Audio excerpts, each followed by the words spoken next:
Salah satu komen dari penggemar kita nih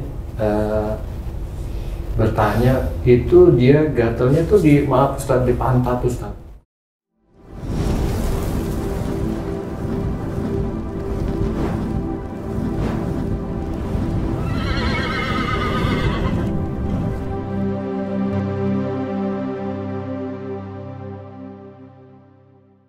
Bismillahirrahmanirrahim. Assalamualaikum warahmatullahi wabarakatuh. Waalaikumsalam warahmatullahi wabarakatuh.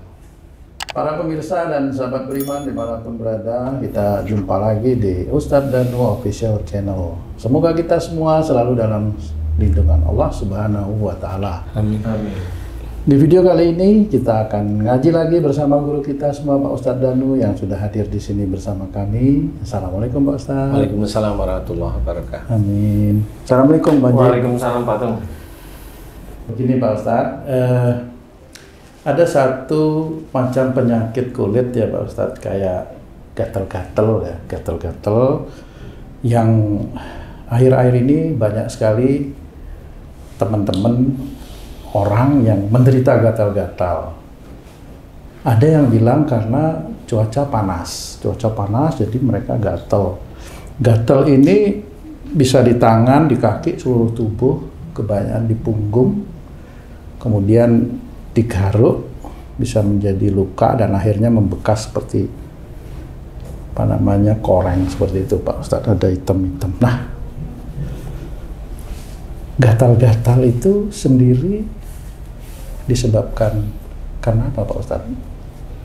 Ya, bismillahirrahmanirrahim. Assalamualaikum warahmatullahi wabarakatuh. Waalaikumsalam warahmatullahi wabarakatuh. Sebenarnya gatal ini memang ada berbagai macam penyakit gatal.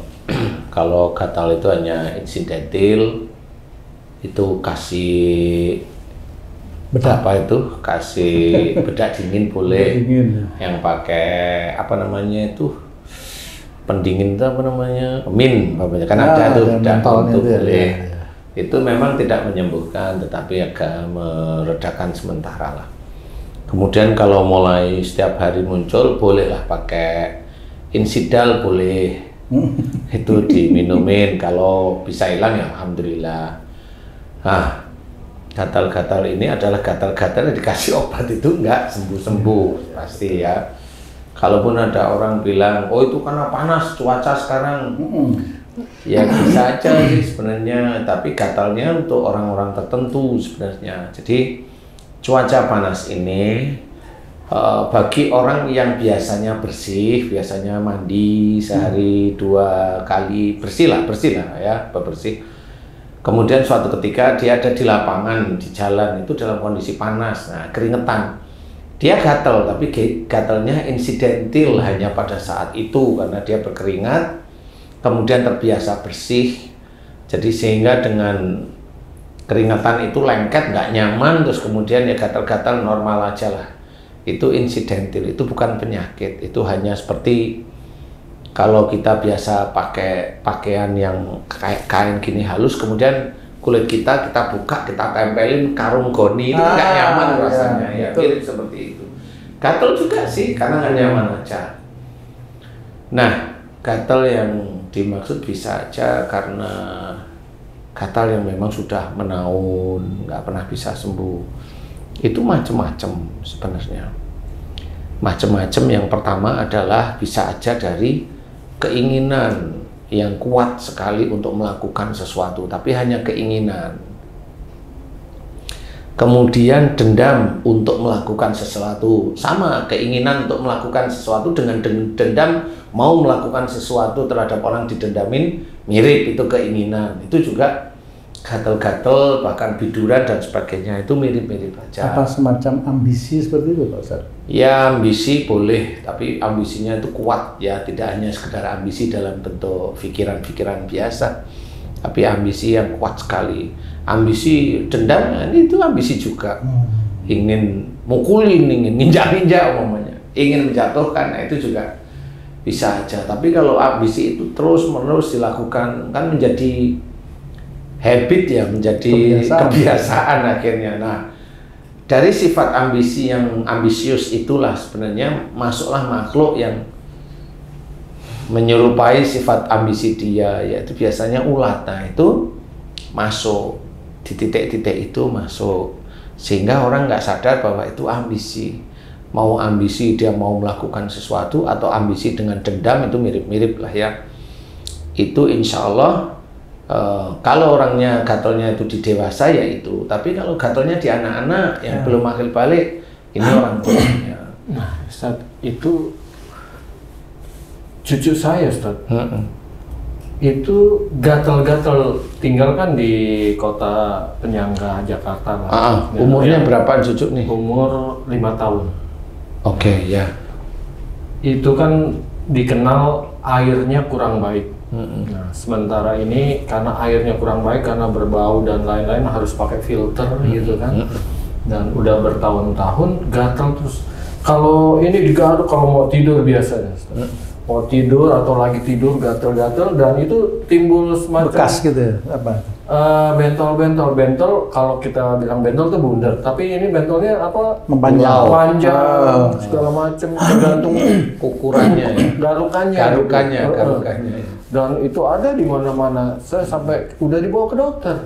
Itu kenapa tuh, Ustaz? Dan solusinya, Ustaz? Iya, sebenarnya kalau di cucu berarti ini orang tuanya. Kalau dia kena air yang agak kotor, dia sensitif. Nah, berarti sensitif ini dimasukkan ke dalam orang tuanya bahwa insya Allah orang tuanya juga sensitif. Maksudnya sensitif itu gimana? Gampang tersinggung. Nah, gampang tersinggung orang tuanya yang mana? Bisa ibunya, bisa ayahnya. Nah, Haji pasti ngerti yang mana yang gampang tersinggung. Sehingga dengan kadar air yang berlebih, mungkinnya logamnya berlebih atau ininya berlebih, biasanya langsung bereaksi. Nah itu sama. Jadi orang yang gampang tersinggung itu kalau dengar sesuatu kalimat yang menurut dia menyinggung padahal orang itu ya enggak, ya itu mirip sama seperti itu. Jadi orang gatal itu termasuk yang gampang tersinggung. Ambisi untuk marahnya itu kuat sekali. Jadi itu juga gatal, sama seperti kayak dendam dan sebagainya. Ambisi yang kuat nomor 1 pokoknya itu ambisi. Nah tinggal nanti kemana nih ambisinya nih? Dia mudah sekali tersinggung, berarti ambisinya lari ke arah tersinggung. Kepada siapa? Kalau ini anaknya berarti salah satu ayah atau ibunya si cucunya Haji ini gampang tersinggung kemana? Mamanya Haji tahu, Haji anaknya laki apa perempuan sih? Perempuan. Yang perempuan. Berarti yang menantu Haji tahu nah sifat-sifatnya lah. Iya. Kira-kira nih menurut Haji, kira-kira nih kita kan butuh ya jawabannya.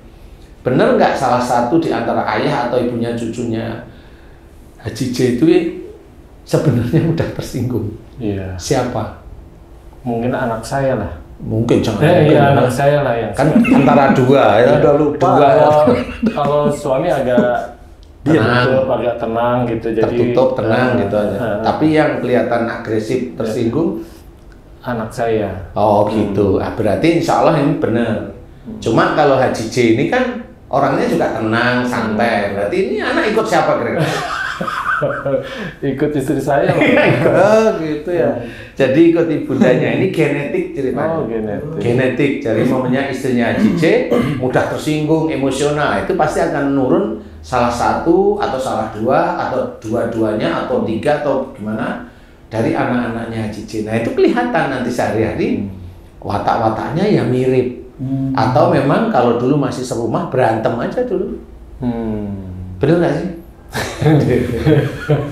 Bener. Nah sebenarnya ini juga harus disiasati karena gatalnya si cucu ini menjadi pelajaran bagi ibunya dan menjadi pelajaran bagi neneknya untuk kembali ke jalan Allah. Kalau ibunya mudah tersinggung berarti neneknya ya sama saja, kurang lebihnya begitu. Jadi ketersinggungan itu kuat sekali. Nah ini mumpung masih ada di dunia, belajar tobat kepada Allah Ta'ala. Tobat karena memang ada sifat-sifat tidak baik. Nah insya Allah nanti manfaatnya kan cucunya nggak gatel insya Allah. Kan seperti itu ya. Karena seperti umpamanya kayak di air laut itu nggak cuma asin aja. Kadar logamnya itu juga lumayan berat tinggi. Kenapa orang-orang biasa itu tidak tidak berdampak di air laut, ya karena dia happy aja, nggak gampang tersinggung. Tapi ada yang memang masuk air laut ya gatel, nggak enak, nggak nyaman tubuhnya itu. Memang tidak semua. Cuma kalau memang orang yang hobi di pantai kan orang yang hobinya happy. Iya, mencari kenikmatan. Happy, jadi dia ya nggak mudah tersinggung lah, sehingga ya happy aja dia. Tapi kalau mamanya tadi cucunya Hadijah seperti itu, ya emang harus dirubah. Solusinya bagaimana? Nah, anaknya Hadijah dinasihatin, kamu nggak boleh ini genetik dari mamahmu bilang. Jadi kamu rembukan sama mamah, ada bapak nih, ada ayah nih gitu. Cucu nggak usah ikut, masih kecil kan. Jadi rembukan. Nah, inilah yang nanti akan menjadikan keluarga ini masuk ke dalam ranah ku anfusakum wa ahlikum naro. Jadi benar-benar rembukan musyawarah agar tidak, salah satunya gimana tidak masuk neraka karena perbuatan-perbuatan yang mudah tersinggung. Nah, kalau Hadijah istrinya mudah tersinggungan kan ya sedih juga, Haji. Sedih kan gitu ya. Iya. Nah iya, ya tapi kan happy aja sedih gitu ya. Ya sudah. Intinya adalah dirembuk, kemudian nanti mohon minta ampun aja kepada Allah Taala di titik itu, di titik mudah tersinggung. Belajar, kemudian belajar sehari-hari, karena pada saat seorang muslim itu mohon ampun kepada Allah Ta'ala di titik itu, mudah tersinggung, dia nanti diuji setelah berdoa itu. Diuji itu sehari-hari itu jengkelin aja masalah itu, kayak menurut mereka. Yang saya hafali biasanya seperti itu. Jadi Allah menguji itu malah hari-hari itu pasti jengkelin, karena dia belajar tidak tersinggung. Jadi kan jengkelin menurut dia, dan nggak bisa jawab karena belajar. Itu harus dikerjakan. Insya Allah mudah-mudahan kalau dikerjakan terus menerus, berhari berminggu, mudah-mudahan cucunya aman lah, insya Allah. Amin. Insya Allah. Maaf Pak Ustadz, mau tanya, itu kan tadi cucunya Bang Haji kan gatalnya di daerah tangan itu. Macam-macam di perut semua. juga, Nah, semua. Kalau keseluruhan itu ketersinggungan yang terhadap apa kira-kira Pak Ustadz? Ya, terhadap semua keseluruhan. Keseluruhan aja gitu. Iya, apa aja. Masalah keluarga diomongin kesinggung. Masalah kerjaan diomongin kesinggung. Iya benar. Masalah. Maksudnya Pak Tung, Ustadz, ini ada juga yang salah satu komen dari penggemar kita nih bertanya, itu dia gatalnya tuh maaf Ustadz, di pantat Ustadz. Itu gatal aja. Apakah sama dengan yang di tubuh lain? Ada beberapa perbedaan kecil, tapi intinya sama aja. Ya. Kalau memang gatalnya itu kalau di pantat sama di dubur itu tetap beda. Kalau gatalnya itu di pantat, dia kalau nyuruh seseorang nggak dijalanin, ngomel aja. Itu di pantat. Ngomel aja, disuruh ini kok nggak pokoknya tiap hari dulu begitu gitu aja. Terus disuruh kok nggak bisa seperti itu. Ngomel aja terus. Ngomel. Nah, tapi kalau di daerah dubur itu beda. Itu macam-macam, karena di daerah dubur ya persis di lingkaran dubur keluarnya feces ya, keluarnya kotoran itu beda. Itu bisa berhubungan dengan cara bicara yang agak nyelekit, ambisi, ngomongnya sendiri itu udah ambisi gitu. Kayak umpamanya orang yang dia menomorsatukan omongan tapi nggak dikerjakan itu ya sama, itu nanti gatalnya di titik-titik itu. Insya Allah, jadi beda di titik-titik. Cuma kalau di tangan ya memang hampir sama, mulai tangan ini gatal pekerjaan. Untuk apa? Ambisi melakukan pekerjaan atau tersinggung dengan masalah pekerjaan. Seperti itu. Kalau di dada sama di dada, misalnya dada sama perut atau perut saja, itu beda-beda. Dada itu hubungannya dengan emosi. Bisa aja dia menyimpan emosi, mau diledakin tapi nggak bisa. Kalau di perut itu tentang masalah keluarga. Jadi kalau gatal di perut itu urusannya insya Allah itu di keluarga. Apa? Ambisinya macam-macam. pengen keluarganya begini, pengen keluarganya, tapi nggak bisa. Seperti itu. Jadi kalau haji perutnya belum gatal ya berarti haji belum pengen keluarganya jadi begini begitu. Bukan happy Ustaz ya? Bukan juga. Kan tadi sedih juga tadi. Nah, gitu seperti itu. Insya Allah ya. Allah, ya.